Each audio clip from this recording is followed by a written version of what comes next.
તો રાધે રાધે ને જય શ્રી કૃષ્ણ બધાને। તો આજે આપણે બનાવીશું સાબુદાણાની ખીર। હું અહીંયા તમને સાબુદાણાની ખીરની એક સિક્રેટ ટિપ્સ આપી, જેનાથી તમારી સાબુદાણાની ખીર ફાટશે નહીં અને બિલકુલ તળિયે નહીં ચોટે। અહીંયા તમે જોઈ શકો છો કેટલી સરસ આપણી ખીર બની છે। આવે છે ને તમને પણ મોઢામાં પાણી આ ખીરને જોઈને? તો ચાલો બનાવીએ સાબુદાણાની ખીર। ની રેસીપી ગમે તો વિડીયોને લાઇક, શેર અને સબસ્ક્રાઈબ કરજો। તો આપણે એક બાઉલમાં સાબુદાણા લઈ લીધા છે। હવે આપણે તેમાં 1 ગ્લાસ પાણી નાખી દઈશું અને તેને ઢાંકી અને મૂકી દઈશું। પછી આપણે અહીંયા ડ્રાયફ્રૂટ સુધારી લઈશું। તો આપણા ડ્રાયફ્રૂટ સુધારાઈ ગયા છે। હવે આપણે એક તપેલીમાં પાણી ગરમ થવા માટે મૂકી દઈશું। જો તમે પાણી ગરમ કરી અને તેમાં દૂધ નાખશો તો તમારી ખીર તળિયે નહીં ચોટે અને દૂધ પણ નહીં ફાટે। તો પાણી ગરમ થઈ જાય પછી આપણે તેમાં દૂધ ઉમેરી દઈશું।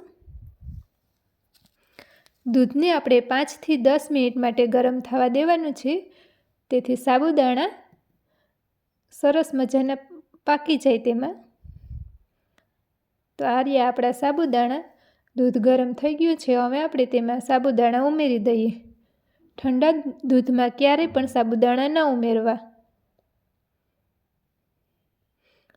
તો ઘણીવાર એવું થાય છે ને તમને પણ કે સાબુદાણાની ખીર બનાવીએ ત્યારે દૂધ ફાટી જતું હોય, એના માટે જ આપણે આ ગરમ પાણી લીધું હતું। તો તમે પણ હવે સાબુદાણાની ખીર બનાવો ત્યારે ગરમ પાણી મૂકીને જ બનાવજો। તો હવે આપણે એક બાઉલમાં કસ્ટર્ડ પાવડર લઈ લઈએ 1.5 ચમચી અને તેને પાણી નાખી અને મિક્સ કરી લઈએ।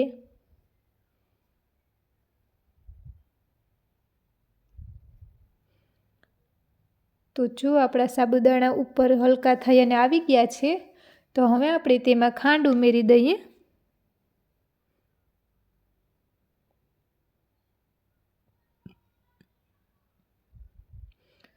હવે આપણે તેમાં જે કસ્ટર્ડ પાવડર પલાળ્યો હતો તે ઉમેરી દઈએ।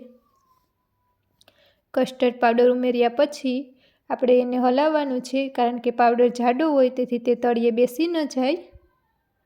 પછી આપણે તેમાં ડ્રાયફ્રૂટ ઉમેરી દઈશું।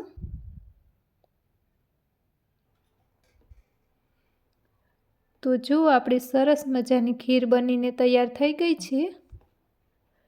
તો જોતાં જ મોઢામાં પાણી આવી જાય તેવી આપણી સરસ મજાની ખીર બની ગઈ છે। તો તમે પણ એકવાર જરૂરથી ટ્રાય કરજો અને આપણી ચેનલને લાઇક, શેર એન્ડ સબસ્ક્રાઈબ કરજો।